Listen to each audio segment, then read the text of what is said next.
In this video, we will look at sex abuse lawsuits against Michigan area doctor Oumair Aejaz for secretly recording and taping patients. Dr. Aejaz was an internal medicine specialist who practiced in the Detroit, Michigan area. Dr. Aejaz worked at two major Michigan hospitals, Ascension Genesis Hospital in Grand Blanc Township and Henry Ford Macomb Hospital in Clinton Township.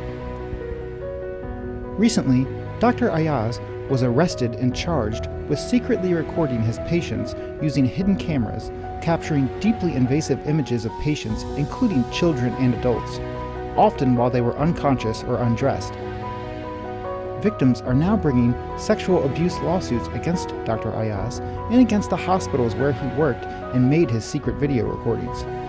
The hospitals can be held liable for failing to protect patients. Anyone who thinks they may have been a victim of Dr. Aejaz can now bring a claim and seek financial compensation.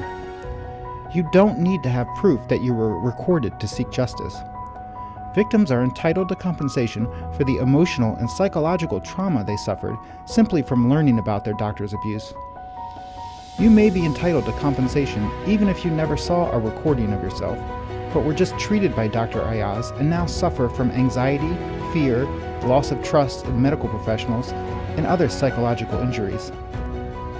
In 2014, Johns Hopkins Hospital paid $190 million to settle claims by over 8,000 women who were secretly recorded by gynecologists during exams. The claims against Dr. Aejaz could result in a similar settlement. Our sex abuse lawyers are accepting clients who were patients at Henry Ford Macomb Hospital or Ascension Genesis Hospital, whether or not they know for certain they were recorded. If you were treated by Dr. Aejaz, you may be eligible to file a lawsuit to hold him and the hospitals accountable. If you think you might have a case against Dr. Aejaz, call us today at 800-553-8082